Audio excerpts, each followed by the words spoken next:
And we should be live. Hello, ladies and gentlemen.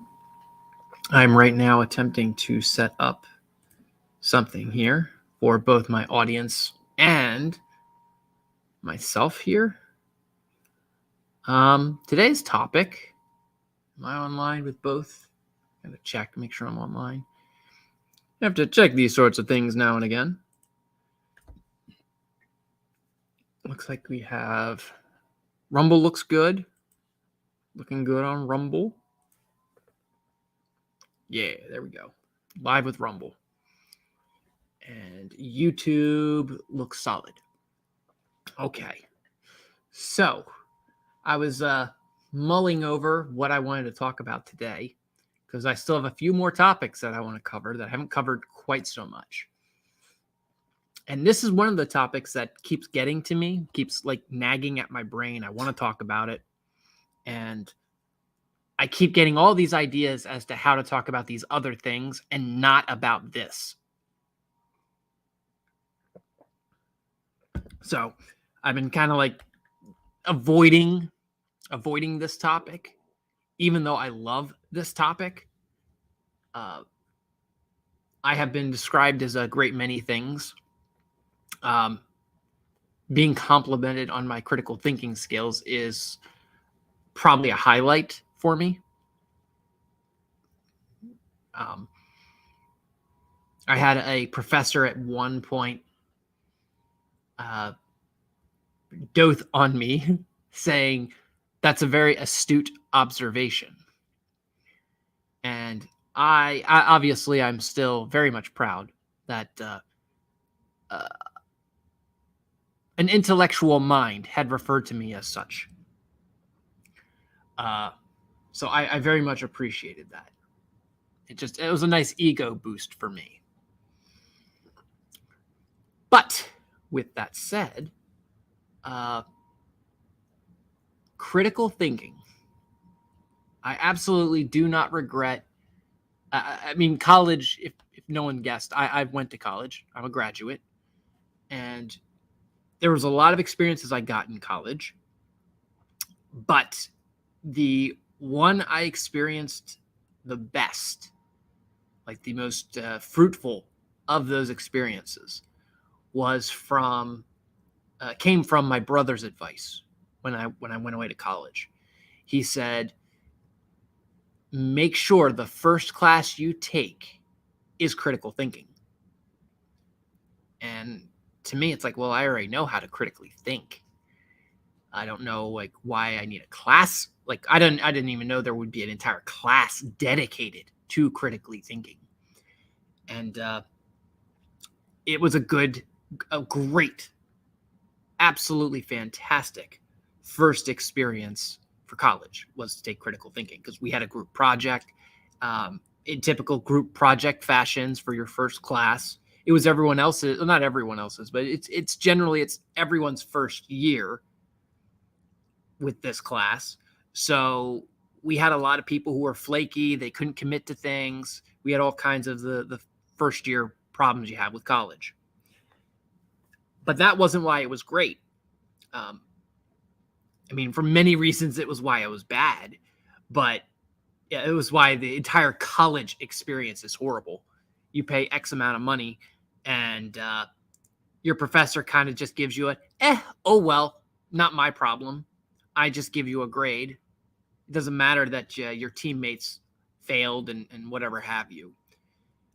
And this is not to go too much into the education system here in the U.S., but you can definitely tell there's a lot of government pressure on schools, on the education system to have these deadlines and these processes that they operate off of. So I'm going to stop whining about that stuff. But with the critical thinking, we were ran through all kinds of scenarios and situations where we had to think on situations and circumstances that weren't so cut and dry. You would think on the surface, it's like, okay, you're in a life raft. It's a man, a woman, and a child. And you have food for one day. who do you bail? You know, which person do you sacrifice? And we had all kinds of scenarios like that we talked about in that class. And we had scenarios where it's like, okay, we did. Some of you might know this. I might take you back a few decades with this, but we had the one scenario where it's a life raft with like 17 people on it. And my professor basically handed us out little like debilitating cards.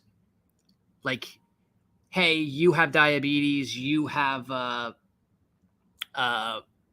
vision impairment, you know how to cook. And we had to like kind of strategize with a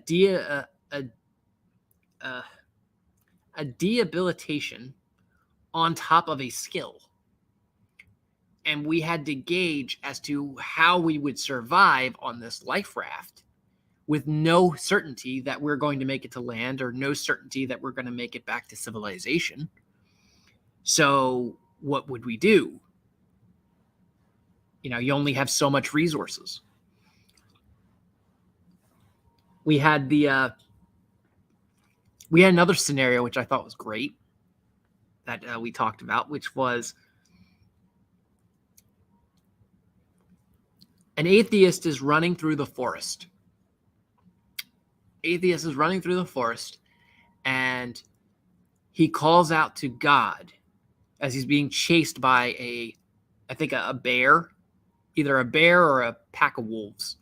Doesn't matter. It's interchangeable. But his life's in danger, and he's running it. He calls out to God. God, if you save me this one time, I will believe in you. And you might think awkwardly for a moment, what does this have to do with critical thinking? And we had several people in the class trying to wrap their heads around why this is even being talked about. What does this have to do with thinking? What does this have to do with anything? And it comes down to, if he is an atheist, he doesn't believe in God. So then who is he talking to? Because if he believed in God, he wouldn't be talking to an invisible person. He'd be talking to God. But if he's described as an atheist, then he is literally talking to nobody. He's just talking to himself, unless he's not really an atheist. So it creates this mental feedback loop where your mind is constantly asking questions that you don't know the answer to, because you're just going in circular logic. Like, well, if he's an atheist, then he doesn't believe in God. But if he doesn't believe in God, who is he talking to? And if he's talking to an invisible person, as an atheist believes, then is he really an atheist? Especially if he's opening the notion to a God. So we had all kinds of scenarios like this that we went through all throughout this course. And one of them was, I'm not going to say one of them. What I'll say is, what I got out of that was absolute object thinking. And it reminds me of one of my favorite quotes. So those of you who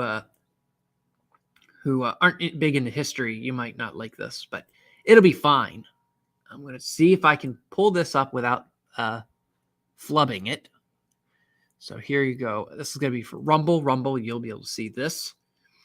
And let me pull it up for YouTube, so YouTube can see it. And I'll read it in just a moment here.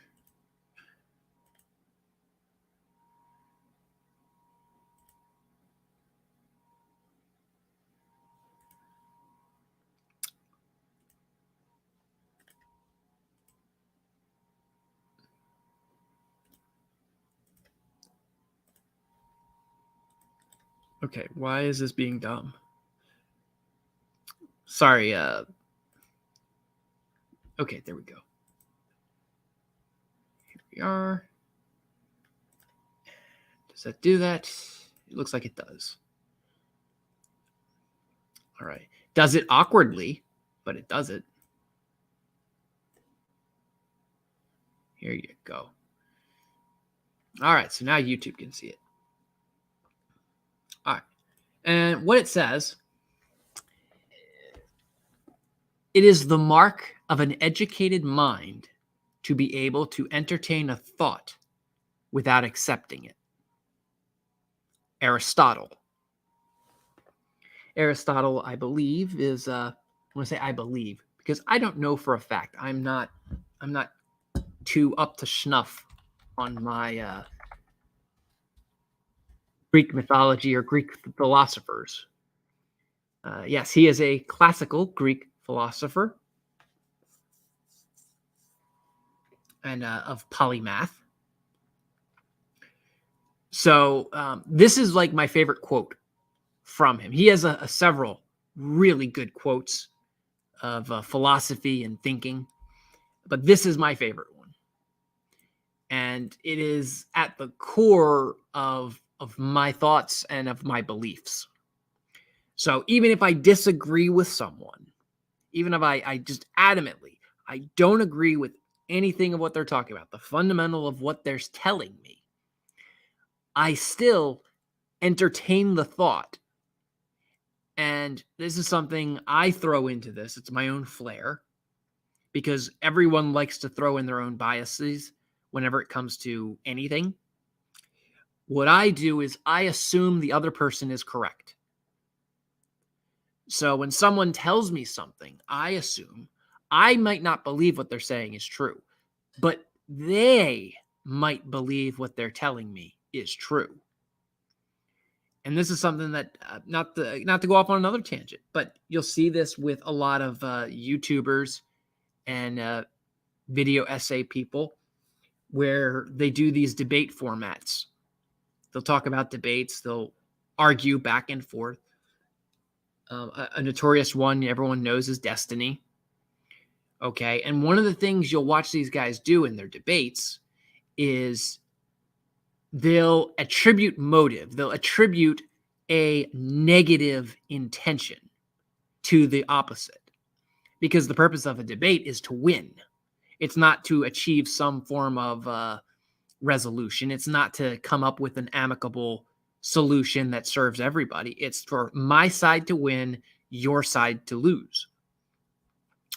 And so to do this, they have these like really nasty tactics where they try to attribute terrible or bad arguments or bad philosophy to other people.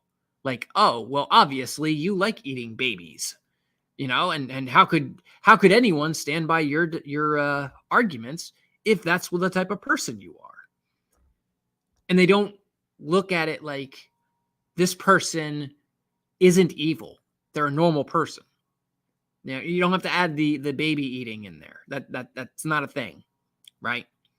So this is a normal person, and being a normal person, they believe what they are saying is true. So they might say, I like dogs over cats.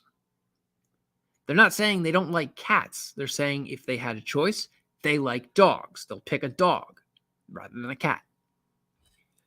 But you'll see this in debates where people will go to this idea of, oh, you don't like dog, or you prefer dogs. Therefore, you don't like frogs, birds, cats, and every other animal they can list off. Like they jump to that conclusion with no evidence, no facts at all. Their only clue is they like dogs. They just added all of this other stuff in there because they have to quickly identify who this person is. They have to quickly identify what it is so they know how to talk at them, so they know how to argue with that person. They attribute motive is what I call it. All right. Rather than taking a moment, listening to what they're saying, and then giving it the highest benefit of the doubt, the highest sincerity. Some people say argue in good faith, argue in bad faith. I don't know. I hate those terms. I don't like those terms. I don't know who came up with those terms. They're terrible terms. So, and I see most people misuse them. They have no idea what those terms mean. So it's like, okay, I don't use that. But what I do is I attribute the highest meaning to the word. I assume this person's good intention. They're trying to do something good. That way, when I talk to them and I exchange with them, I am coming at it from a perspective of, let's assume you and I want the same thing, which is a good outcome, a beneficial outcome. Both of us are going to benefit from this. If such is the case that you and I want to benefit from this, then here's where you're wrong. And in doing that, in being able to talk to people and have discussions with people in that manner, it helps everyone at my table understand. It helps me as a dungeon master. It helps me be a better mediator for everyone at the table. It allows everyone to say, okay, this guy is removed. He's impartial. And he is not looking to play favorites. He's looking at it as, hey, what's the best outcome based on what our goals are? And I'll give you an example. The other day, this is now about 3 months ago, about 3 months ago. In my game, we had two players who were negotiating, and one of them has a sort of a racial perk where he's a businessman, he's a merchant, and he has no problem taking advantage or exploiting a deal, a good deal. So this one player who he's negotiating with offers him virtually a terrible deal. Terrible for the player, for the non-exploitive player. Basically, it was something like, hey, you build me a speeder bike and I'll give you all of my winnings in perpetuity. And so the exploitative business guy, his character would logically say, sure, absolutely. But the player was like, that doesn't make sense why you would make that deal. Like, that doesn't mean, if you want that to be the deal, I'll do it. But it doesn't make sense why you would make that deal. Like, it just doesn't make sense. So we have this round and round conversation about it. And that player, the exploitative businessman, he had to just straight up say, I don't want to exploit you, but my character would. So I just want us to be on an understanding here. Like, do you want this to happen this way? Like, what are you trying to do?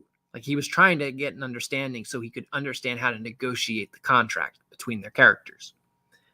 And so I had to step in and give them both an opportunity to try and screw over the other player. And they both didn't want to screw over the other player. Okay. So you two are both just trying to be honest. Both your characters, you're not trying to screw over each other. You're on the same team. Cool. But that is my job as the DM, is to step in and just, because these guys were talking and I could see everyone else was like falling asleep here, listening to these two go back and forth over a contract. And it's like, guys, just write it down and send it to each other.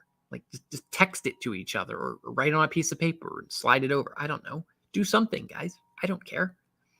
So I had to step in and negotiate it, because once other players start negotiating for them, you're rapidly going to approach a point where the players are going to stab each other in the back. They're going to say something that is going to blow up in their faces, and everyone's going to be angry over it. No one's going to be happy. Trust me, no one. Everyone's going to be upset from this exchange. So I was like, okay, let me step in before they all muck this up and really, really, really do a bad error. So I basically outline it for them, get it done, we're good. So this was a circumstance where, like, my ability to assume the highest degree of benevolence between people, and I give that to them. I give them the benefit of the doubt. It helps out. It helps let people know, hey, you're cool. You're as a DM, I'm not playing favorites. Okay, I'm not looking to elevate one player over another.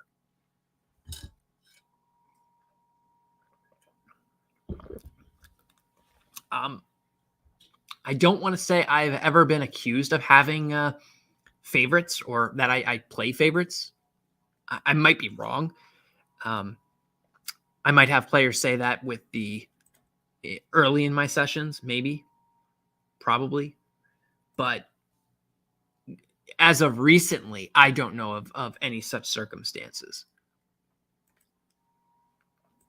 Maybe I should ask my players that and get back to here and let you guys know what they said.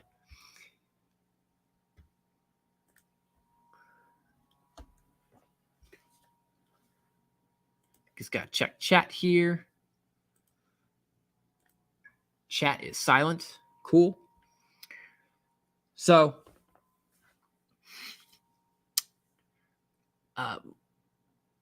regarding this quote that I just shared,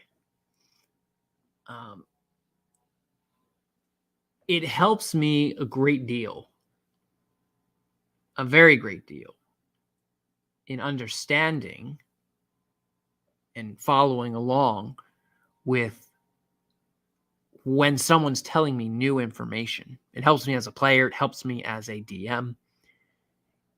And I get that not all players have this skill. Not all players. However, you can train it. That's the beauty of it being a skill, is that you can train people to have it, to gain it. So, I'm not sure I'm the best guy to advise on how you can do that. What I will say is, with that quote, that is my light in the dark. That is my beacon in the dark, my candlestick at night. I just go back to that quote. If I can entertain what someone is saying, even if I don't agree with it, sometimes you'll agree with it. But again, if you can entertain it and say, all right, this is how it works, right? Like, this is a monster that slams his fist on the ground and knocks everyone up into the air. Okay. I can interpret that. I can conceptualize that. And then you're supposed to think, at some point during the boss fight, the floor fragments and lava spews up into the air. This is going to mean that players are going to have to jump at some point. I don't know when they got to jump. But I can conceptualize this now. I can think about it. I can infer that this is a part of the mechanics of a fight or an encounter. I say this because I have a player who's admittedly said he has strategy problems or tactics problems, and probably tactics is probably more accurate. All right. Is critical thinking a solution to that? Could be. But it's not that it's a complete inept ability for him. It's not that it's like, oh, I can't do it, period. It's that he can do it, but only for so long, only for so much. At some point, he's going to need input from his teammates, which, fortunate for us, in Dungeons and Dragons, it's a cooperative game. It's a collaborative game. So you have other people who can bounce off you and feed you information and give your tactician's mind an opportunity to rest. The trick is, though, getting your mind to turn that switch on and begin thinking without without high risk on your part, without actually screwing over everyone else on your team. So you have to be able to ask probative questions, either verbally to your DM or to your fellow party members, that are very concise and to the point, while simultaneously balancing physical actions and choices that synergize and harmonize with the rest of your team.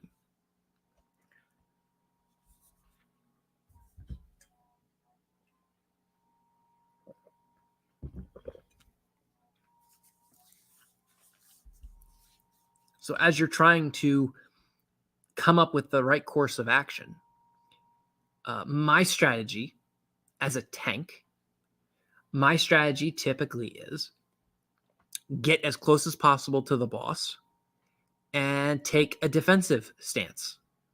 Do whatever my defensive ability is. So in 3.5, it's called a total defense. In 5e, it's called a dodge action. In well, Cypher doesn't really count. Cypher, I don't believe, has a defensive action. If it does, I can't remember it off the top of my head. But basically, you would take a defensive measure. That's my strategies. I take a defensive measure.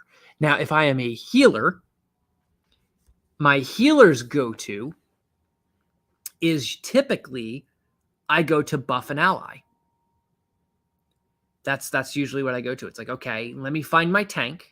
I know who my tanks are typically. It's rare that I don't know who my tank is.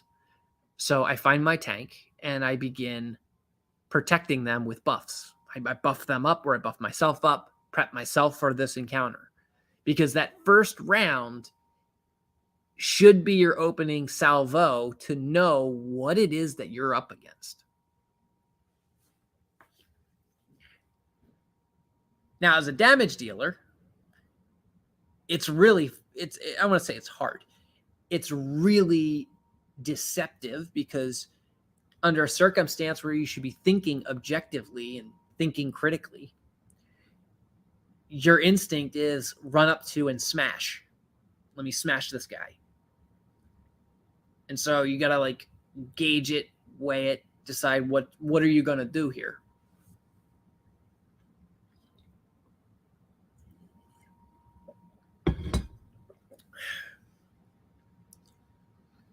Part of the problem that DPS run into is they get caught up in the I need to kill, smash, smash, smash. They don't take the time to breathe and think, hey, I might need to interrupt a spell. I might need to stand on this portal thing. They don't like that. They don't like being taken away from maximizing their damage, maximizing their smashing abilities. They don't like that at all. But that's not my problem. That's not something I'm too concerned about as a DM.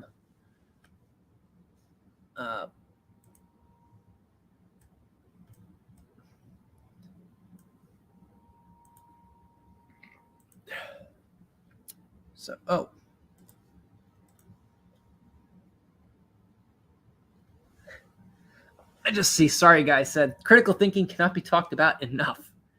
Yes. I don't know when he sent that in, but yes, that's like I said, that's a part of my apprehension on the topic.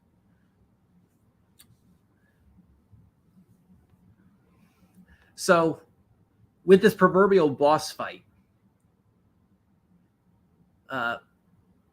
critical thinking as it relates to this is analyzing what the boss is doing and analyzing what your gut instincts are in anticipating the boss's next move, or what you think the boss's next move is going to be.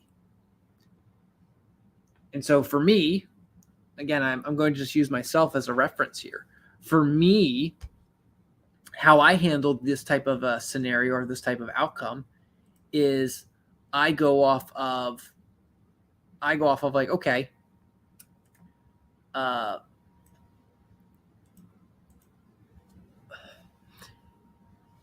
if I anticipate the boss is going to do something harmful and I'm a damage dealer, I need to be prepared to either spend my reaction or spend my movement to get the hell out of the way.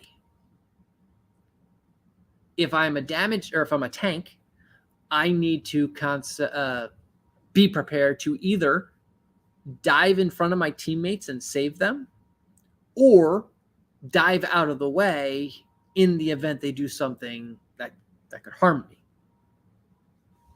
And as a healer, my objective is to anticipate the thinking of my allies in correlation to the boss. So, yeah, he says I like 4 minutes ago. So, and with anticipating my allies, it gets a lot more nuanced. It gets a lot more tricky. That is actually something that every player should be doing, is anticipating their allies, observing what their allies are going to do. That would be very good critical thinking skills. Now, I'm going to rewind a little bit here and talk about what is critical thinking. As I still remember it from my first day in class, my professor summed it up very, very concisely.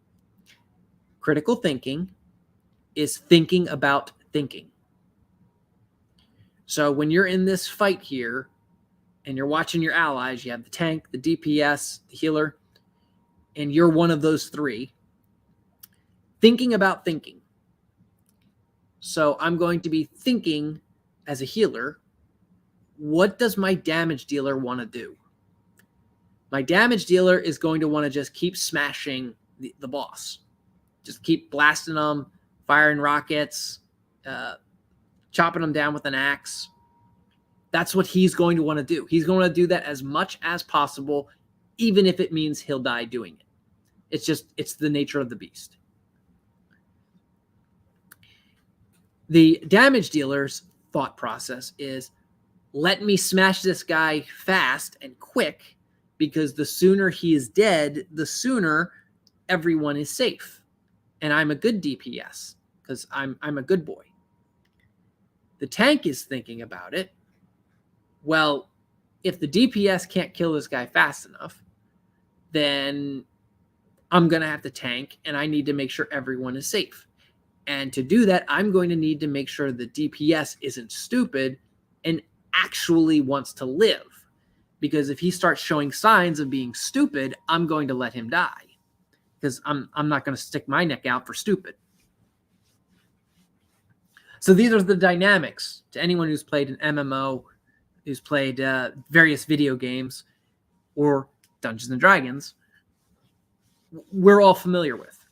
Very, very traditional or modern archetypes of class dynamics.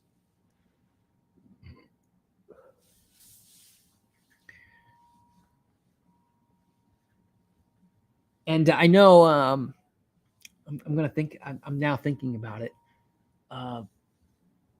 I've received pushback in the past for stuff like this, for talking about like critical thinking. Because I'm typically, whenever I practice critical thinking and I objectively analyze things or bring up something, I get all kinds of pushback for it. Like, I get called authoritarian, I get called a dictator, etc. I'm telling people how to play, and it's like, well, it's not that I'm telling you how to play. It's more so I'm telling you what you should be doing, because evidently you haven't figured that out. And I know that sounds very smug and asshole-ish of me, but it just comes with the territory of critically thinking. I look at a class and I look at a barbarian and I say, why does this class exist? I think about it. I think about what was the thinking behind the barbarian class. We have a paladin, which we haven't even thought about. Why do we have a paladin? We didn't think about that. We have a fighter, which, okay, thinking about that, why do we have a fighter and a barbarian? They're one and the same thing. They're basically the same character, right? So why differentiate them? Why split hairs over something so nuanced? Fighter, barbarian. Almost all barbarians are fighters. They're effectively fighters. No one plays a barbarian to become a librarian. That's not what a barbarian does. I say that and I threw that out into the ether, and now I realize some guy is going to want to make a barbarian librarian. It's a barbarian who dreams. He's always dreamed of moving away to the big city and to become a librarian. And so his adventures are him stumbling around, trying to figure out how to read a book so that he can become a librarian. There's your multi-million-dollar idea right there. Someone write a book about it.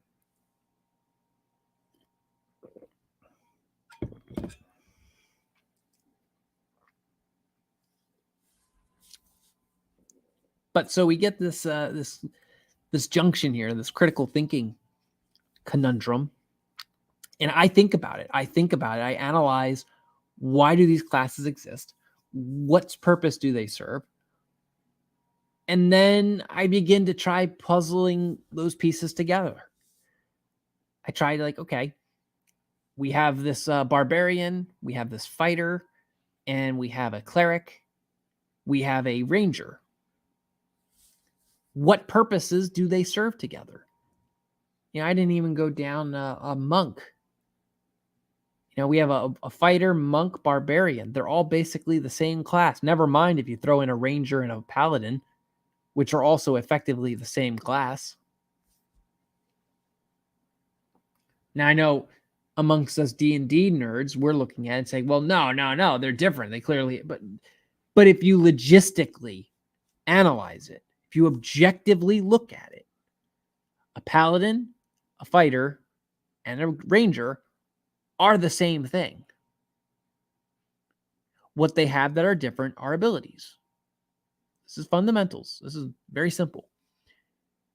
And if their abilities are different, why are they different?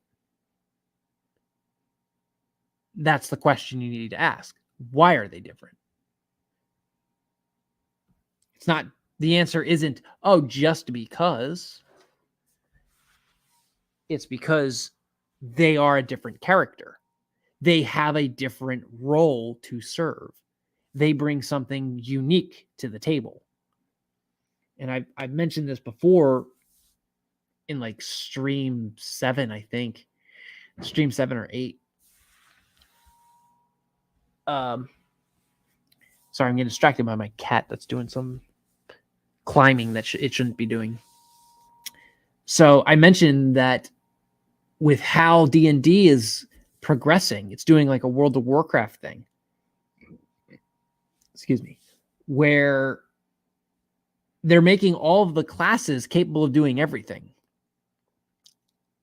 And as the old quote goes, if everyone is super, then nobody is. And that's the trend I'm seeing with D&D, where they come up with all these different, here's a barbarian that can spell cast. What? No. The barbarian shouldn't be spell casting. The barbarian should be running out there with his loincloth and clubs, smashing things on the head. Bonk, bonk. That's what the barbarian should be doing. So I don't want to see my barbarian casting spells. That's not what a barbarian does. Regardless, we have people in D&D who are trying to make that a thing. They don't see anything wrong with it. Okay. But point being is that going back to my gift of seeing and analyzing and saying, okay, why does this class exist? What purpose does it serve? I see it, and then I communicate that to my team. For communicating that to my team, you have to be understanding or willing to accept that someone's not going to like it. Someone's going to be upset. Someone's going to throw shade in your direction.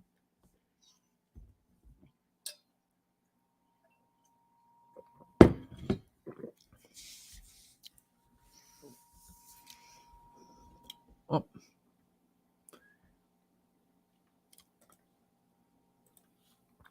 Sorry, Nave says, or sorry, Guy says, do you stream to YouTube too? And yes.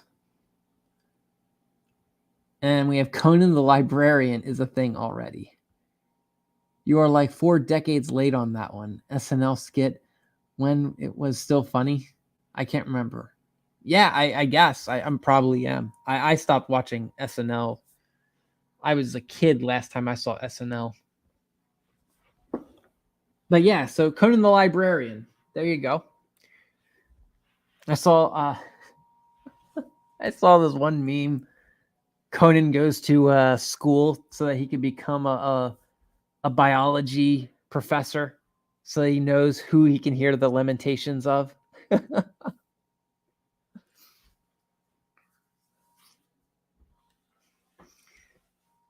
But yeah, so like that's a thing.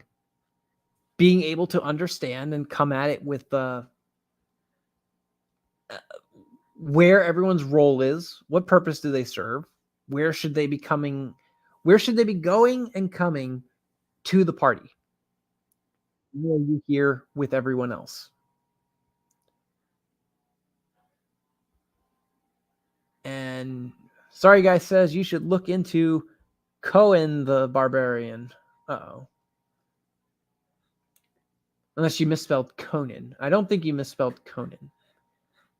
But yeah, I've said before, I got to dig deeper into Conan, because I've only gotten through like one book, and it was an audiobook, so I'm not sure you'd count it as a book, but I got through an audiobook, and I liked it. I thought it was great. I thought it was fantastic. At any rate, so using your critical thinking skills, using your abilities to like analyze the fights, analyzing circumstances.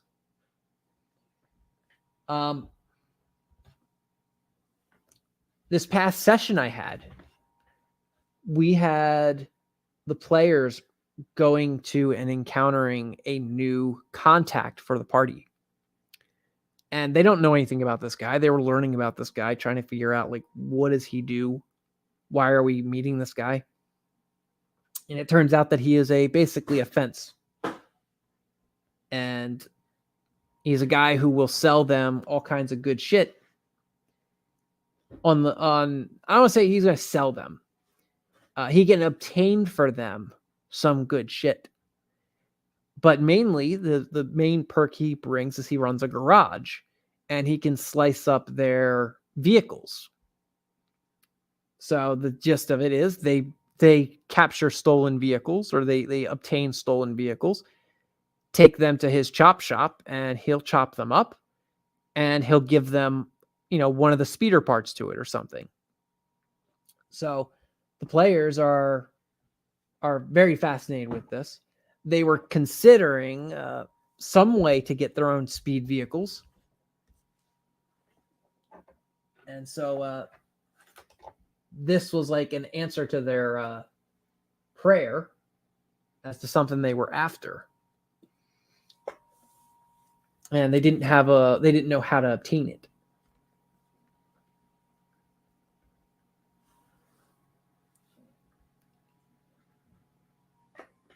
But in this encounter, because it's D&D, they aren't sure if I'm pulling their leg. I'm offering them something, and I'm going to pull that from under their legs, under their feet. They don't know what this guy's end goals are, because there's still quite a bit of mystery surrounding him. And so their critical thinking skills are probably telling them, hey, what do we do if this guy is trying to screw us over? What do we do if he's not trying to screw us over? And these are the questions that the party is left wondering. They're not sure. But for all intents and purposes, as it seems right now, everyone seems cool with him. And they actually like the fact they have a guy now who can help them in their illicit activities.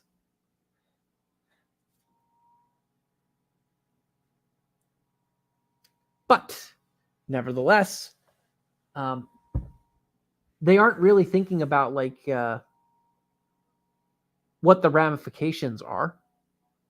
As one particular player was already contemplating how to steal from this new contact that they have. He's thinking about, oh, well, hey, maybe we could steal from this guy. That'd be great, right? Like, he wouldn't know the difference. We steal from him, bring it to his shop, and offer it to him so he can chop it up. He won't even know he's chopping up his own property. And it's like, I'm not sure that's really a thought out idea.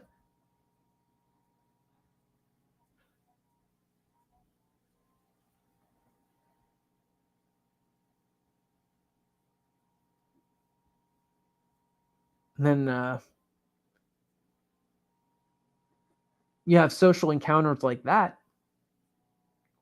You have social encounters like that where maybe your people aren't critically thinking about it while they could or should. We have this one guy who has no concept at all of discretion. None.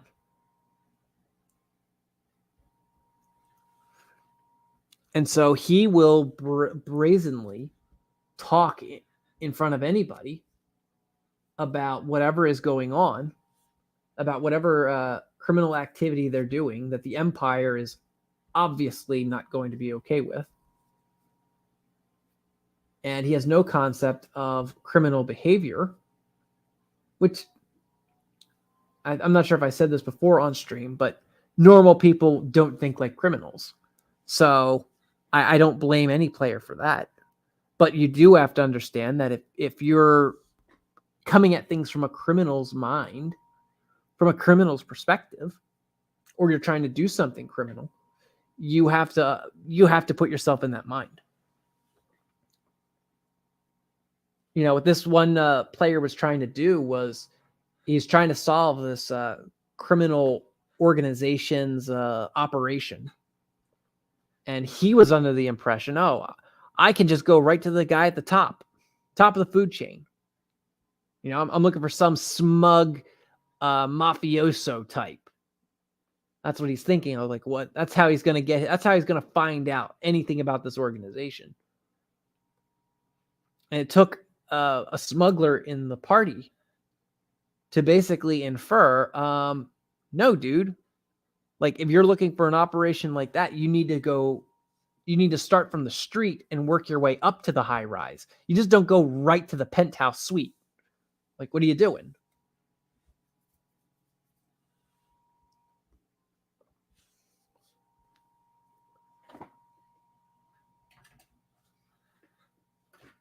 Again, this is a great example of someone not critically thinking.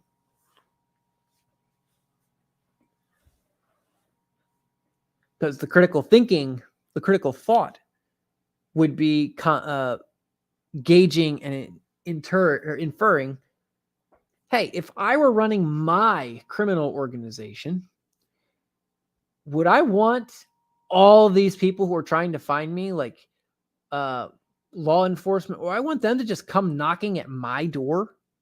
They just go straight to me, like, hey, that's where he is, go get him. Like, No.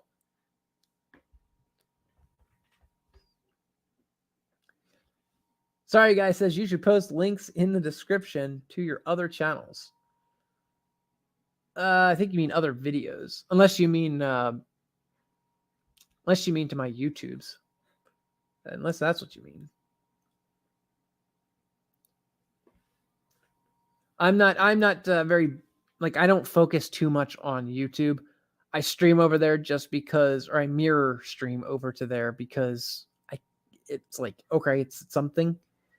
It's a platform that might get some noticing. I don't know, if I'm honest, I don't know. I actually get I get better views, in my experience at least. I get better views from Rumble than I do from YouTube. I don't know why that is. It's just the nature of the beast, or how I promote. I can actually take a gander. I could take a gander and see how. Yeah, like I'm looking at some of my my YouTube videos, and barely any real views for them. I do have some views, but it's like they're not. They're nothing compared to like what I get on Rumble.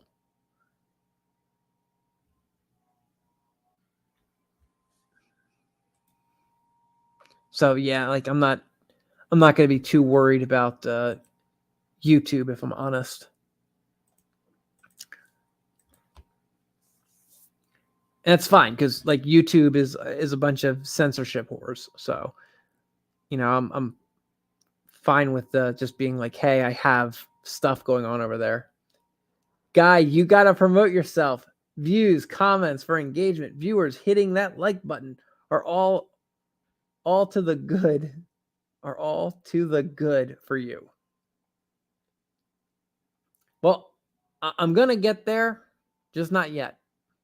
I remembered. I gotta say that. Hey, hit the like, subscribe, follow. I gotta say that. Towards the end. Maybe I should do that in the middle. Maybe add like a little stinger.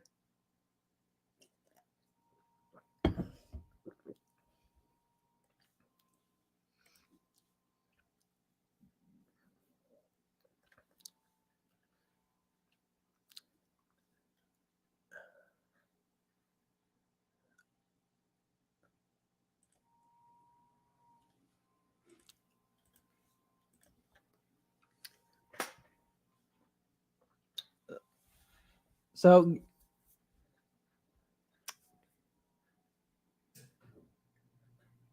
as I was thinking about this topic, one of the things that sparked me on this was, well, there's two things that sparked me on this. One of them was watching Sherlock Holmes. I'm like binge watching a bunch of Sherlock Holmes right now. So Sherlock Holmes has a lot of detective mysteries and solving and puzzles, and it's great. It's absolutely great. And I'm also reading Sherlock Holmes by Sir Arthur Conan Doyle. So it's absolutely fantastic brain food. Getting your brain moving and thinking and understanding all kinds of stuff. It's great. So you start observing, and if you're trained enough in it, you begin to figure out, I should say with Sherlock Holmes, you begin to figure out, like, okay, if this is the crime the person's trying to commit, how would you pull it off? What would you have to do? And that's a part of the beauty that I have found. I'm not going to speak for anyone else. That's a part of the beauty that I have found with streaming with observing Sherlock Holmes and critical thinking. I definitely take to analyzing and objectively thinking about what it is that I'm being presented with, and analyzing the clues and what do they mean, and what's the whole goal here. So again, like, critical thinking is a trained skill. You have to train yourself to think critically. You have to train yourself to conceptualize and open its faculties to ideas you never thought possible. And then the other was a few days ago, a comic book artist or comic book writer, Mike Barron, he posted a YouTube video from his YouTube channel called, I think it's Breaking Writer's Block. Let me see if I can find the title of it. I had it here just a moment ago. Busting Through Writer's Block. Mike Barron is also why I'm like on a binge of Sherlock Holmes, by the way. He has a video where he talks about Sherlock Holmes. Great video. But he was talking about writer's block. And I didn't want to do a video about writer's block. That's a little bit more nuanced for, my fellow dungeon masters. And a lot of the whole purpose of my whole Dungeon Master Storytime is to address and talk about story writing elements, how to help fellow dungeon masters and storytellers write and deal with some of the problems that they have at the table. But one of the things he recommends, the crux of his point for that video with writer's block, is to write long-handed. And I'm not going to spoil the fun of that video because it really goes into some nice detail, and it's only like a 10-minute video. So in 10 minutes, it's loaded with all kinds of juicy details. But when he's talking about writer's block, I didn't want to talk about that. But he's talking about basically a mental, a psychological block or barrier in your brain where you're stuck. You're struggling to figure out how to move forward. You're struggling to push something forward. And that made me say, okay, I want to talk about thinking. Because thinking is something different than writer's block. And a lot of this whole, like I said, this whole channel and this particular thing I'm working on here is geared and engineered on thinking. So when I go on my bits where I talk about thinking, critical thinking, objective thinking,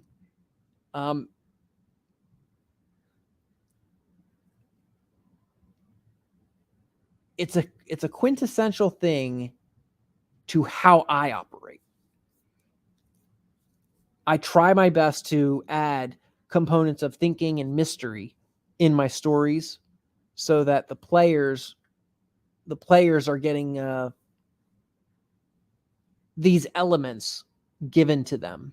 They're getting these elements that they don't realize they're getting. They don't know that they're getting, that they're being given a puzzle that's going to start racking around in their brain.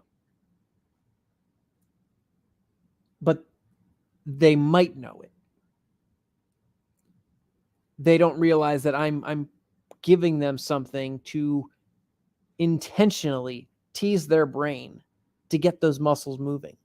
And you could do this, an easy way you could do this for your party members or your teammates.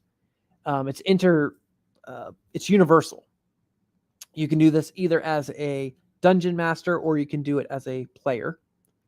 But you give the other players a tiny puzzle or scenario to think about.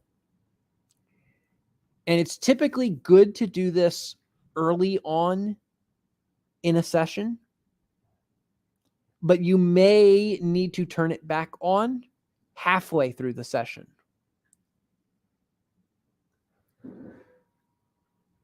Now, I find it as a DM, you don't want to do it too soon. I don't recommend doing it early on, not doing it at the start. Do it early. Don't do it in the start. Because what ends up happening is if you do it too early, your players begin to scrutinize and think about everything, even something as simple as go to the refrigerator, open the refrigerator, and get something to eat. They begin to theorize, well, what if the refrigerator is booby trapped? What if someone came in here and smeared Jello all over the floor, waiting for me to step in here in the dark? I slip and break my neck. Like, what if? Like, that's what happens when the players just start thinking and thinking and thinking, and not just taking a step back, breathing, and saying, okay, I'm a normal person. There's no reason for me to be suspicious. And even if theoretically I am suspicious of my kitchen and the refrigerator, I'll have to deal with that problem when I get to it. You know, you're into this conundrum, or your players will get into this conundrum of, if I step outside my house, I might get hit by a bus. So I'm never going to step outside my house. It's like, no, what are you doing? That's no way to live. And that doesn't make sense. You know, we don't live our lives based on a 1% probability. Or I should say most people don't. I'm sure there are people who do have that, those type of disorders. But normal people, most people, a majority of people do not live their lives like that. The 1% chance you step on a bee and are allergic to the bee, that you swell up and die. That's an off chance. It's a huge off chance.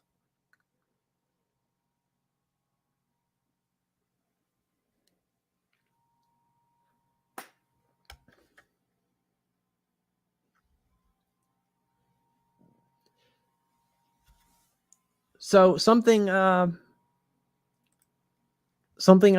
very much am wary of, and I try to tell other DMs helping them along. Don't go so eager. Don't go so eager with deploying all sorts of mind games on your players. The player I was talking about earlier. Well, let me rewind. My one friend, the benefactor, he talks about the Sphinx. All right. The Sphinx problem. The problem with the Sphinx, and noob DMs will deploy the Sphinx all the time because it's cool. Sphinx is cool. The problem with the Sphinx is that inexperienced players will sit there all day asking every single question under the sun, not realizing the job of the Sphinx is to keep you bogged down, delayed, and held back. The Sphinx is strictly meant there to waste your time. Regardless of why it's there, who put it there, what is it guarding, all of that, its job is to be there and to be a complete pain in the butt for the party. It's not meant to help you. It might say, hey, if you put a white turban on your head, I'll answer 3 questions for you and no more, right? You'd be like, all right, cool. Let me take this little hat and turn into or take this robe, turn it into a turban, put it on my head. Now I get 3 questions, right? Like, you're like, all right, cool. Doesn't matter. That Sphinx's purpose is to slow you down. It's meant to stop you. It's meant to stand in your way and give you this puzzle of thinking.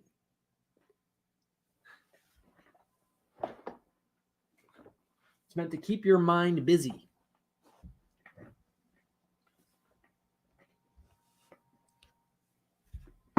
And so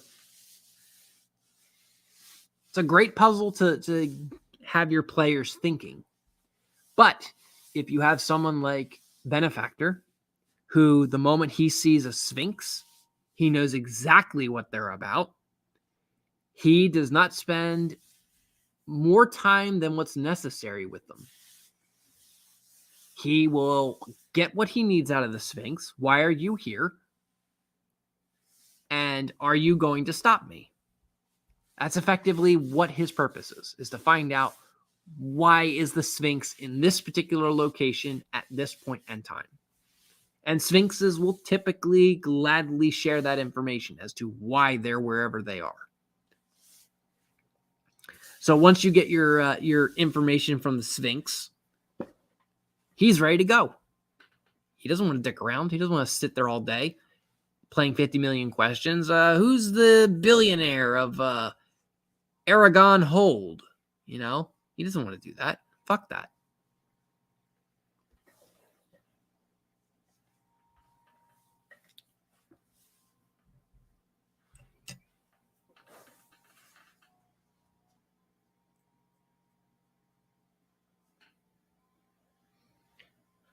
But the problem we're going to inevitably run into as DMs with this is you want to be able to have players that can think.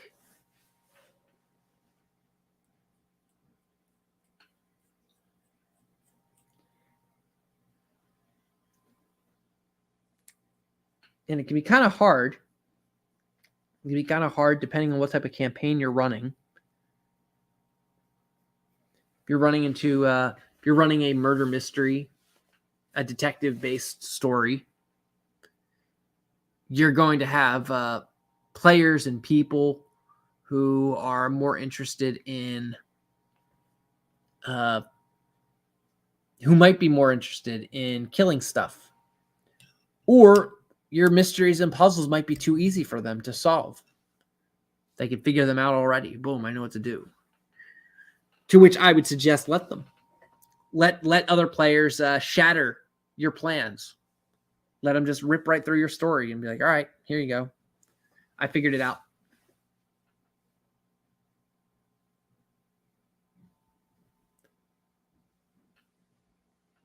I know that's a novel concept for some dungeon masters. To which, I'd say too bad. Let the players have their win. Let them be victorious.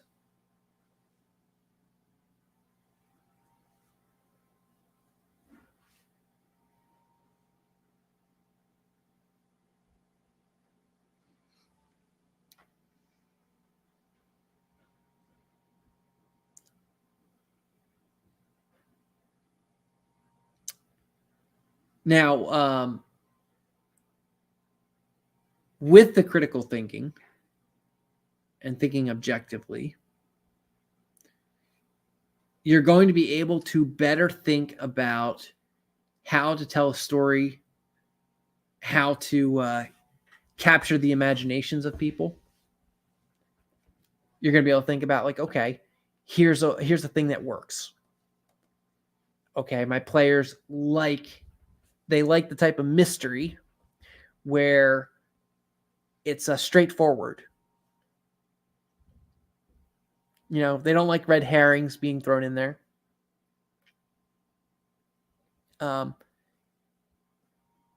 They might not like a certain people. They might say, hey, I don't like elves. So I want this story to, I like that this is a story of like spying and espionage between elves and dwarves. Well, now you have some ideas to work with. And so what you have to do is you have to let your plans fail. And then you have to critically objectify why they failed. And then compare that as to, like, okay, is that what I intended? Is that what I was expecting from the story? And you got to say yes or no. And then you got to factor in, all right, why or how did this guy find out this key element that I feel kind of harpooned my entire story here.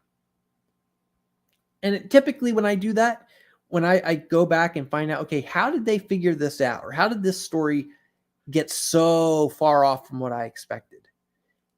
That is typically when I enjoy D&D. So I enjoy being a DM, is I'm able to think about or see when a player thwarted something I came up with. They thought of something I didn't think about. And it can be fun. That's a great deal of fun getting to that point. You know, right now I have a bunch of Star Wars ideas that I'm cooking, and I'm not sure how they're going to pan out. Some of them I think they're going to pan out very well. Others, I have no idea. I have to do my best to think about how I want to scale these characters. How do I want to leave clues? How do I want them to discover things? You know, what do they have to do? I have to think about these things. And I have to be open that they're going to come up with a way that I didn't think of. And I have to be willing to just say, okay, that effectively serves the purpose of what I needed them to do. So take the win.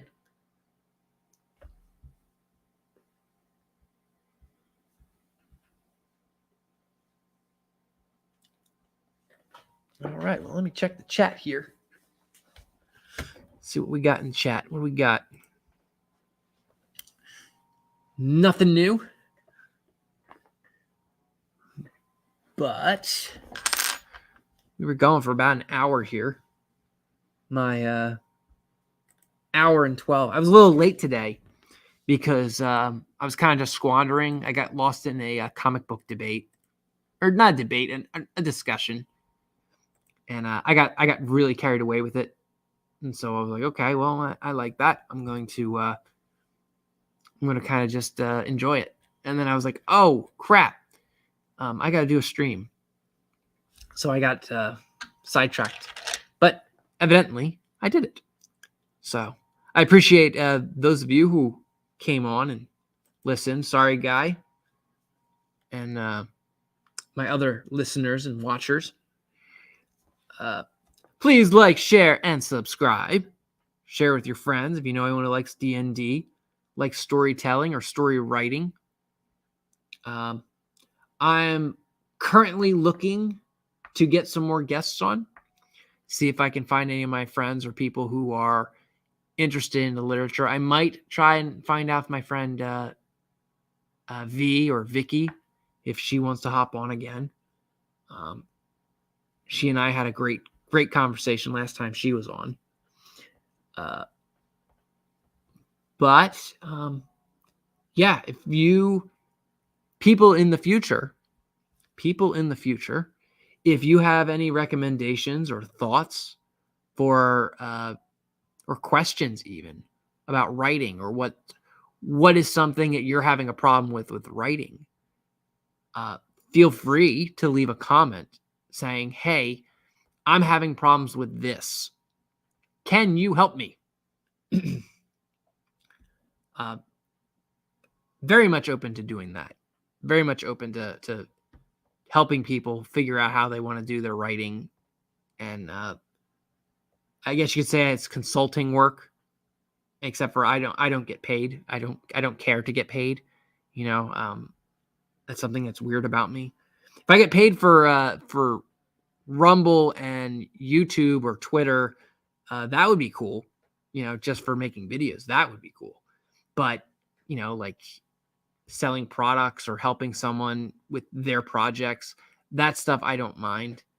I think I said before, I'm right now helping some friends with a script. They're writing a movie script. So they were asking me to help them with the writing of it. I have no idea if this script will ever see the light of day, but you know, it is what it is. And then I'm also helping my one brother with his stuff. with his projects. So I'm not afraid of helping people. You know, I to me, that's a part of that's the Sherlock Holmes in me, where I like to observe, learn, and expand my knowledge on subjects.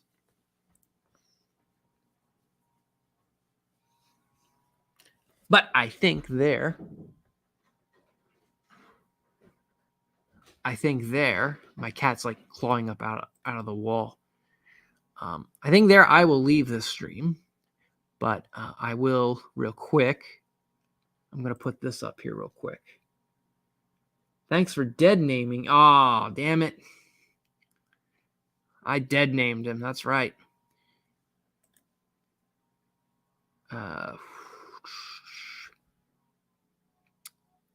That's what I want to do. So let me do this. Smooth move, cat. Smooth move. You probably heard that. She knocked like a giant. It looks like she knocked like a beam or something over. Pull this up real quick. Leave you guys with some wisdom.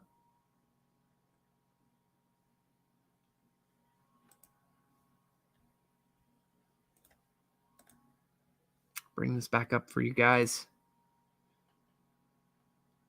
It is the mark of an educated mind to be able to entertain a thought without accepting it. That's my man, Aristotle. I want you to think about that quote. Think about this quote whenever you're thinking about thinking. And if you ever find yourself in a situation where you're like, am I being objective? Am I being impartial?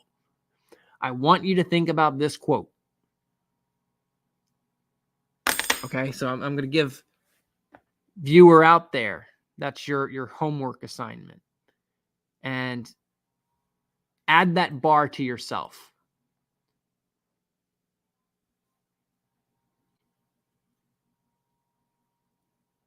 So that's where I'm going to leave it. Thank you for tuning in. Like, share, subscribe.